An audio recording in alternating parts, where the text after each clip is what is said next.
Hi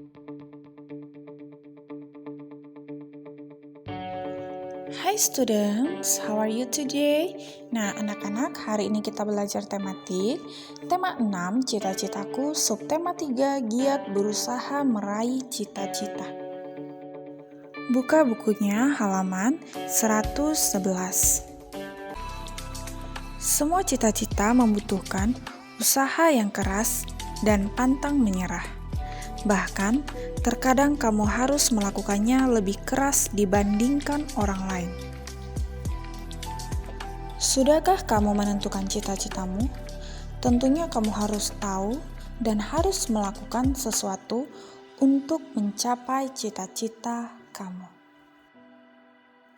Anak-anak, perhatikan bukunya halaman 112. Nah, di sini ada gambar Sungai Pesanggerahan dahulu dan sekarang. Coba kalian amati gambar sungai yang ada di video ini dan yang ada di buku kalian. Nah, gambar ini menunjukkan kondisi sungai di Jakarta dan sekarang.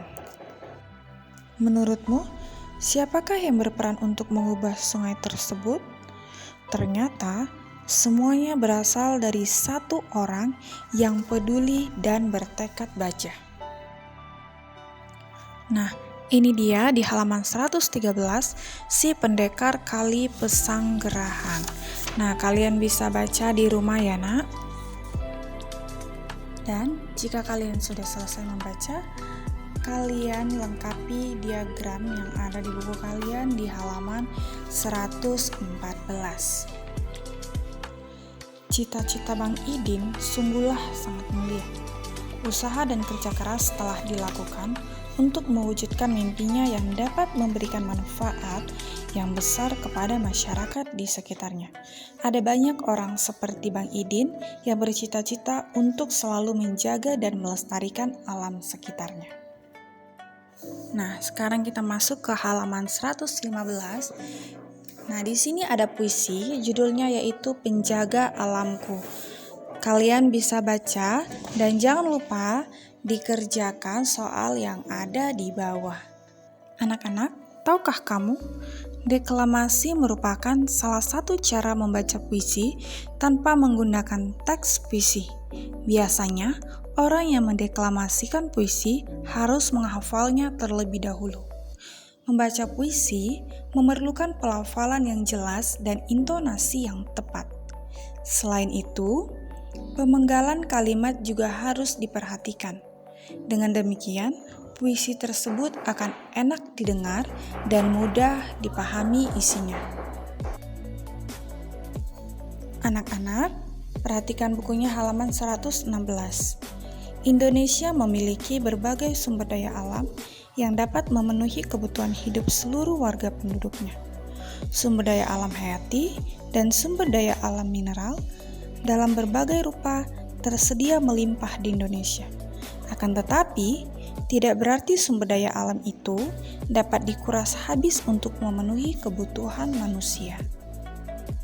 Sumber daya alam mineral merupakan sumber daya alam yang tidak dapat diperbarui. Jenis sumber daya alam tersebut memerlukan waktu yang sangat lama dalam pembentukannya.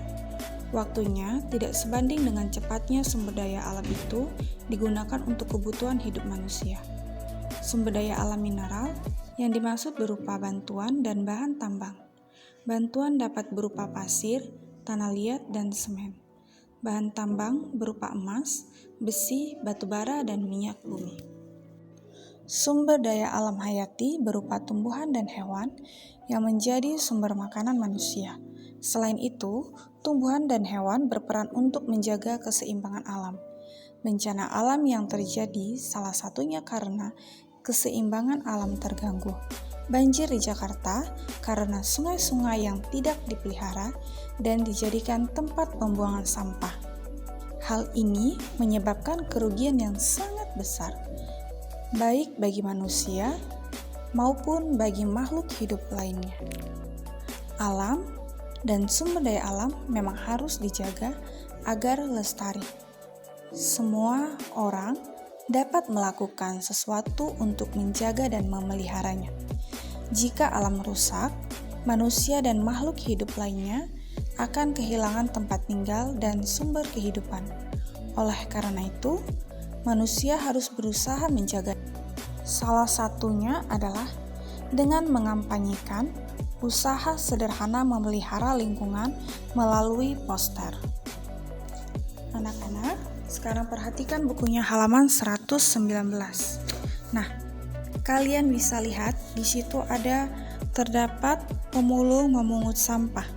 Pernahkah kamu menemui anak-anak yang bekerja menjadi pemulung seperti gambar di atas?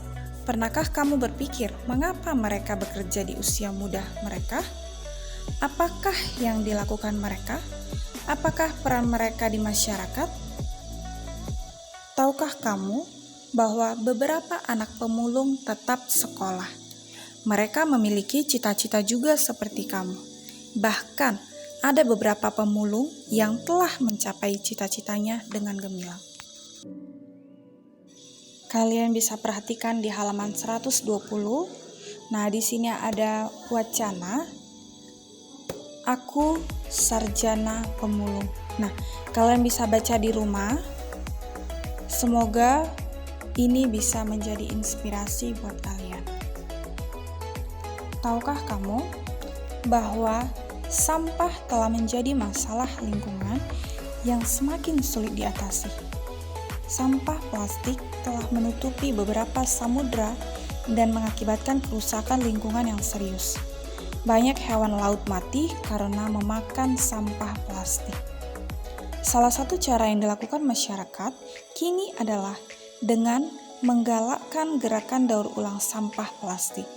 Tujuan mendaur ulang sampah plastik untuk memperpanjang usia pemakaian barang sehingga tidak perlu memberi untuk sementara waktu. Dengan demikian, jumlah sampah dapat dikurangi jumlahnya. Dengan melakukan penghematan penggunaan barang dari alam, kita telah melakukan usaha pelestarian makhluk hidup di sekitarnya.